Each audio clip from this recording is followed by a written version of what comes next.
Olá pessoal, sou Lucas Maciel, advogado e professor, e aqui é o canal em que nós discutimos temas relacionados ao universo do direito. Hoje nós vamos falar sobre um caso bastante discutido também nas redes sociais e na imprensa, que é o caso do Gugu. Mas antes gostaria de convidá-lo a se inscrever no nosso canal, ativar o sininho e também nos acompanhar nas nossas redes sociais. Roda a vinheta, João.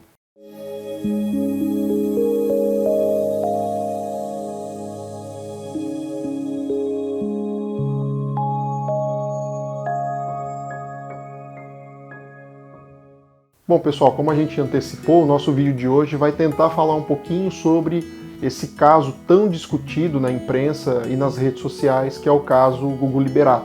É um caso que já tem muito tempo que está acontecendo, desde a morte do Gugu, mas que agora ganhou alguns capítulos novos, e aí eu resolvi escrever e falar alguma coisa para vocês aqui sobre esse caso. Interessante mencionar de primeiro momento que o Gugu, quando ele faleceu, ele tinha deixado um testamento público. Então, todos nós, independentemente da nossa condição econômica, pouco importa, nós temos a possibilidade de dispor por testamento de 50% do nosso patrimônio. Então, o nosso patrimônio ele pode ser deixado para quem nós quisermos no percentual de 50%. Se você não tem nenhum herdeiro que seja considerado pela lei um herdeiro necessário, você pode deixar 100% do seu patrimônio para quem você quiser. Agora, se você tem filho, por exemplo, aí você já não pode dispor de 100%, fica limitado aos 50% determinado por lei. Então você pode deixar para um sobrinho, você pode deixar para um primo, para um amigo, para um irmão, para o pai, para a mãe, não importa, você define por testamento para quem você quer deixar. No caso do Gugu, voltando para o caso dele, a notícia que saiu na época que ele faleceu é que ele tinha deixado 25% da parte dele para 5 sobrinhos. Então cada sobrinho receberia 5% da herança do Gugu Liberato. Os outros 75% ficariam para os herdeiros necessários, que ao que se sabia à época eram os 3 filhos.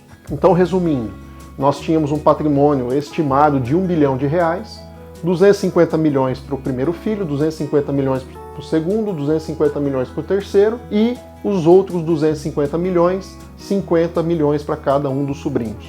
Essa era a história, a estrutura que foi, na época, feita pela imprensa. Acontece que, recentemente, nós tivemos alguns pontos aí interessantes e que mudam muito essa sistemática. Primeiro ponto, assim que o Gugu faleceu, a companheira, ou suposta companheira dele, também pleiteou seus direitos enquanto convivente.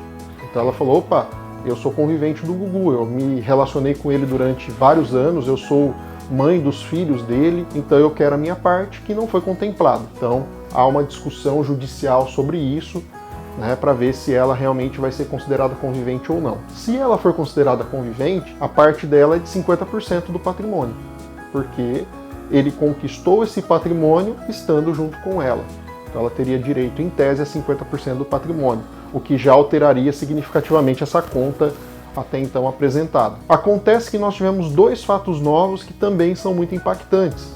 O primeiro ponto que eu queria mencionar é a questão envolvendo um suposto novo filho que o Gugu tenha. Foi noticiado pela imprensa que ele tem um suposto filho, de um relacionamento que ele teve quando ele era adolescente, em torno de 15, 16 anos. Ele se relacionou com uma moça de 20 e poucos anos de idade, e desse relacionamento adveio o nascimento de um filho, que hoje tem em torno de 50 anos. A partir disso daí, surgem alguns aspectos jurídicos interessantes. Primeiro, como esse suposto filho vai provar que ele é filho, sendo que o suposto pai está morto? E isso é possível fazer um DNA com os irmãos, com os filhos do Gugu, ou então pode-se fazer a exumação do corpo para recolher material genético dos restos mortais do Gugu para fazer o exame de DNA para verificar se ele é realmente filho. E se ele for considerado filho, qual é a consequência jurídica? E aí eu gostaria de ler aqui um artigo para vocês do Código Civil. Sobrevindo descendente sucessível ao testador, que não o tinha ou não o conhecia quando testou, rompe-se o testamento em todas as suas disposições, se esse descendente sobreviver ao testador. Rompe-se também o testamento feito na ignorância de existirem outros herdeiros necessários. Letra do artigo 1973 do Código Civil. Veja, portanto, então, que se efetivamente esse suposto filho for considerado filho, é possível a anulação do testamento deixado pelo Gugu e automaticamente vai ser feita a partilha dos bens como se não houvesse testamento. Então todas essas disposições que foram colocadas lá no início do nosso vídeo caem por terra e aí vai ser feita a partilha 1/4 para cada filho. Claro, se a convivente não comprovar que é realmente convivente. Então esse é o primeiro ponto interessante do caso do Gugu, que faz com que haja uma mudança significativa em todo o enlace da situação do caso Augusto Liberato. Mas aí surgiu um novo fato também, um segundo ponto interessante que gera uma série de dúvidas. Apareceu também um suposto convivente do apresentador falecido, dizendo que também teve uma união estável com ele. É um chefe de cozinha que disse que teve um relacionamento duradouro, público, notório, durante muitos anos também com Augusto Liberato. E aí vem um segundo ponto, né?